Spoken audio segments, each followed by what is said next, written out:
Episode 1: Lost Civilizations and Mythical Cities. Atlantis. In the heart of ancient Athens, amidst olive groves and marble colonnades, a philosopher named Plato crafted a tale that would echo through millennia. His dialogues, Timaeus and Critias, were not mere stories.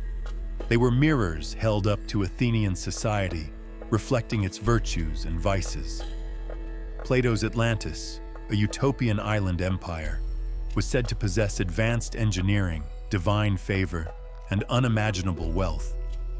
But its people grew arrogant, provoking the gods to unleash earthquakes and floods that drowned their civilization in a single day and night of misfortune. Yet why did Plato choose this moment, in the twilight of his life, to write of Atlantis? Some scholars argue it was a cautionary fable for Athens, a city teetering on the brink of imperial overreach. Others see a deeper thread, a whisper of oral histories passed down from sailors and traders, stories of a cataclysm so profound it scarred humanity's collective memory. Could this cataclysm be the eruption of Thera, a volcanic apocalypse that obliterated the Minoan civilization over 1,000 years earlier? The parallels are tantalizing. Concentric cities swallowed by the sea, civilizations vanishing overnight. But to unravel this mystery, we must first journey to Crete, the cradle of Minoan culture, and the volcanic island of Santorini, where fire and water conspired to rewrite history.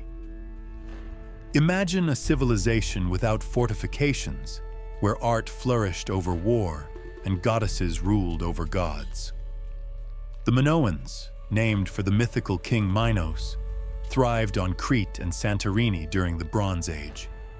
Their palaces, Knossos, Phaistos, Akrotiri, were marvels of engineering, with light wells, flush toilets, and vibrant frescoes celebrating nature's beauty.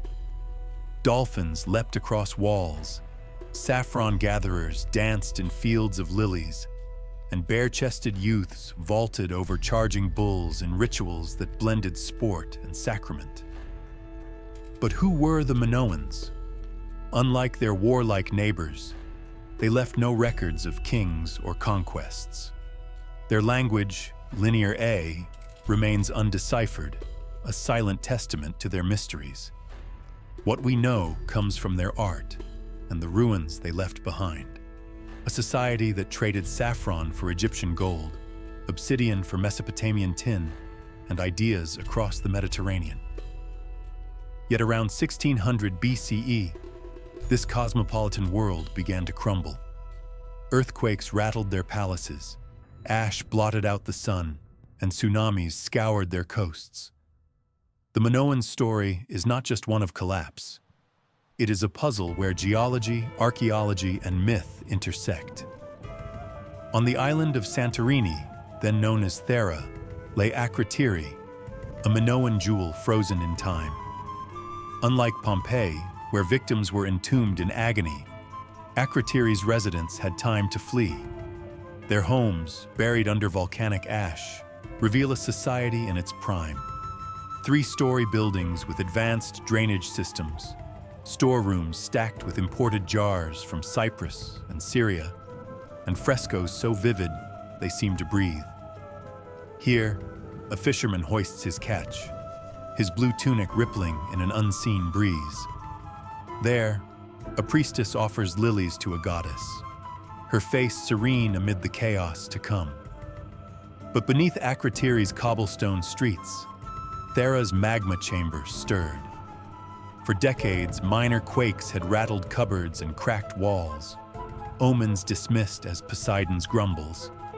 Then, in the spring of 1620 BCE, the earth roared. This was no ordinary tremor.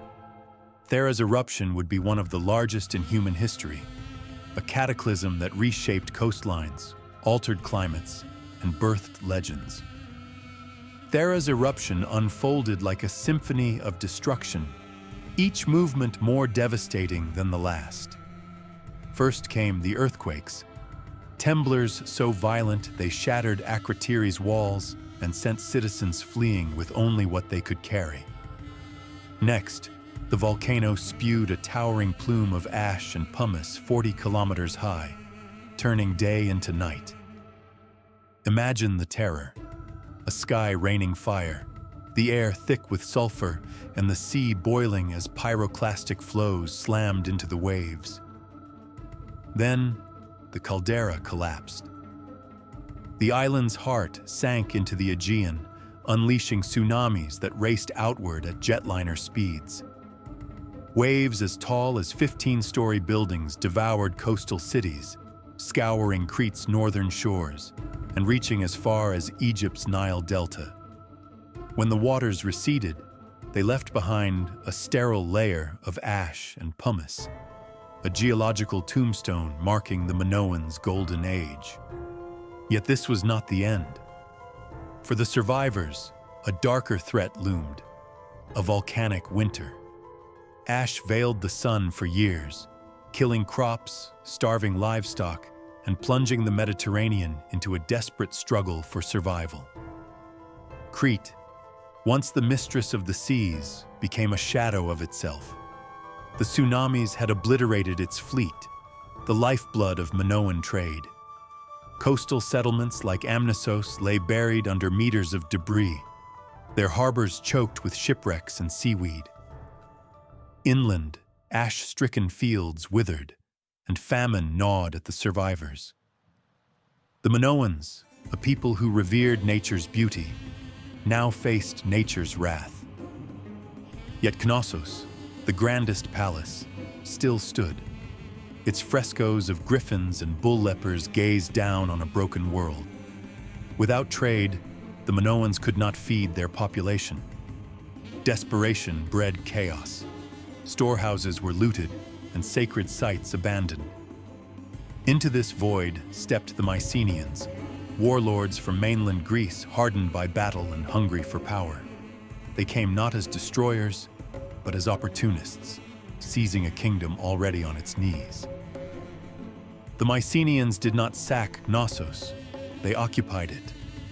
Minoan artisans were put to work crafting Mycenaean swords, their graceful lilies replaced by chariots and warriors.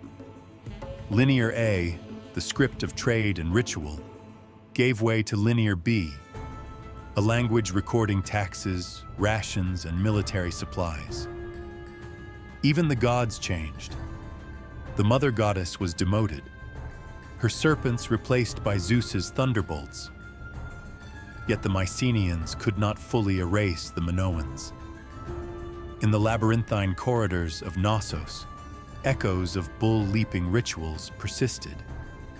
Minoan blueprints inspired Mycenaean Megara, and their art seeped into Greek myths of minotaurs and labyrinths. The Minoans' legacy became a palimpsest, written over but never fully erased. Plato's Atlantis is a chameleon, changing colors with each era. To Renaissance scholars, it was a lost Eden, a symbol of human potential. To Nazis, it was a Nordic paradise, proof of Aryan supremacy. To Hollywood, it is a CGI spectacle of tridents and underwater kingdoms. Yet its oldest incarnation lies in Santorini's ash, a disaster so traumatic it transcended history, morphing into myth. The Egyptian priest Sonchis, whom Plato cites, may have preserved fragments of Thera's story. Herodotus wrote of a great upheaval that drowned a civilization. Even the biblical Exodus, with its pillars of fire and parting seas, may distantly echo this event. Thera's eruption did not just destroy a civilization, it became a template for catastrophe, a story humanity retells to make sense of its fragility. Today, Santorini's cliffs glow at sunset, drawing tourists who snap selfies where tsunamis once raged. Atlantis-themed cafes serve cocktails named Poseidon's Wrath, while shops sell obsidian trinkets forged in Thera's fire. Yet amid the kitsch, Akrotiri endures, a silent witness to the price of progress. Its ruins whisper a warning: Civilizations, no matter how advanced, are fleeting. Volcanoes sleep but never die. Seas rise, empires fall. The Minoans' greatest lesson is not in their art or engineering, but in their absence. They remind us that history is not a straight line, but a spiral, a dance of creation and destruction, memory and myth. Atlantis may never be found, but in seeking it, we discover ourselves. As the Aegean wind carries the scent of volcanic soil, we are left to wonder, what stories will future civilizations tell of us? Will they sift through our ruins, decoding skyscrapers and smartphones as we decipher frescoes and linear B?